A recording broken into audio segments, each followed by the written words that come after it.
نیکې هیلې احترامات په یو ویډیو مونږ کړې وه غني خان بابا باندې او په هغه کې مونږ د غني خان بابا د ژوند ابتدایي تعلیم ابتدایي زندگی تعلیم یې چېرته حاصل کړو او ابتدایي ژوند یې څنګه و د کومو مشکلاتو سره مخ وو هغه پکې ډسکس کړې وې.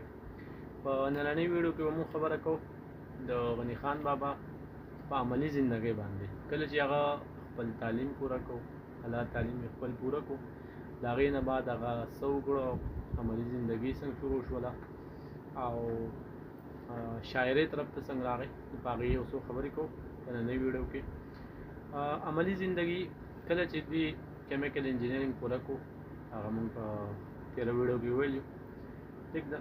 نو 1935 کې دا بیا په ګوګرنټ شوګر میل کوم چې په هغه وخت کې موجوده وخت کې اوس په کوم په انډیا کې په هندوستان کې په هغې کې دا سوپروایزر په جاب باندې ولګېدو. سوپروایزر جاب یې کول ولې چې دغه کیمیکل انجینرینګ کړی و تعلیم یې پوره و نو هلته کې په جاب باندې ولګېدو. ښه د هغې نه پس بیا 1939 کې د واده هم وکړو او رستم فریدون د لور سره یې واده وکړو د هغې نوم روشن و ټیک شو.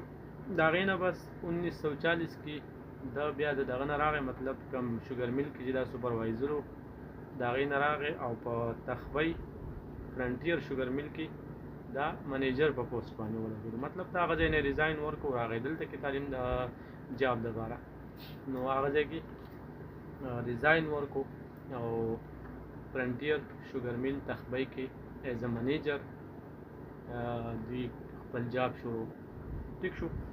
د هغې نه پس بیا د باچا خان سره اړیکې دغه موجوده حکومت اړیکې ښې نه وې نو ډېرو مشکلاتو سره مخ وو. دغه وخت کې د دوی نه دا کم جاب چې دوی کوو ایز ا منیجر دا ته هم لاړو. مطلب غني خان چې دی دا د ډېرو مشکلاتو سره مخ شو او د چا د وجې د پلار د وجې د باچا خان د وجې ولې چې باچا خان سره د حکومت اړیکې ښې نه وې.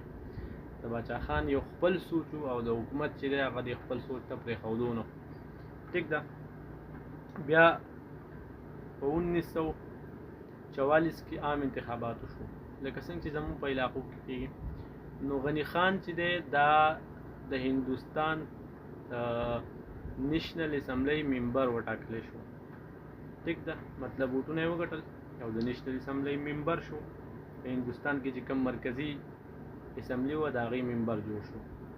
دا کله جوړ شو دا په 1944 کې ټیک ده. د دغې نه پس بیا 1947 کې د خپل یو تنظیم جوړ کړو او هغې له خدایي خدمتګار یو تنظیم و هغې له نوم ورکړو زلمي پښتون او دا په 1947 کې غني خان د دې آغاز وکړو د دې ابتدا چې دا غني خان وکړو ټیک شو.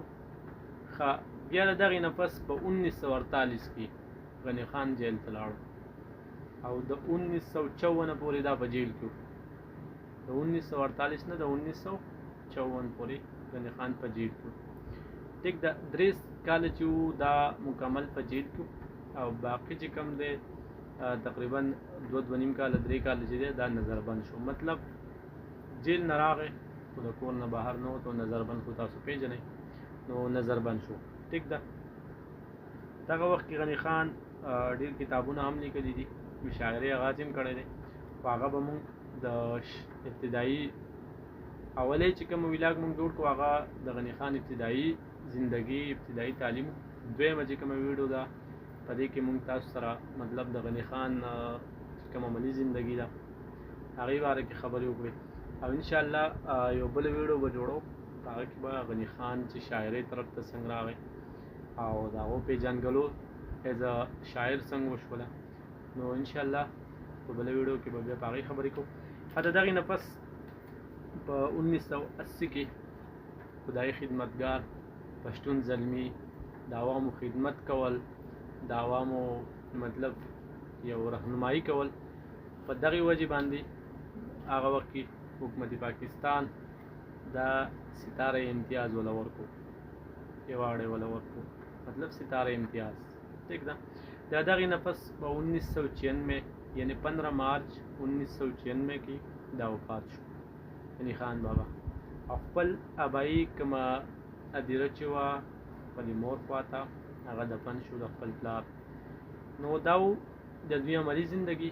انشاءالله په بله ویډیو کې به بیا خبرې کوو د شاعرۍ په باره کې، مطلب دا شاعرۍ ته څنګه راغی، د په کم شعر باندې یا په کم کتاب باندې دوی یو نوم وپېژاندو په عوامو کې.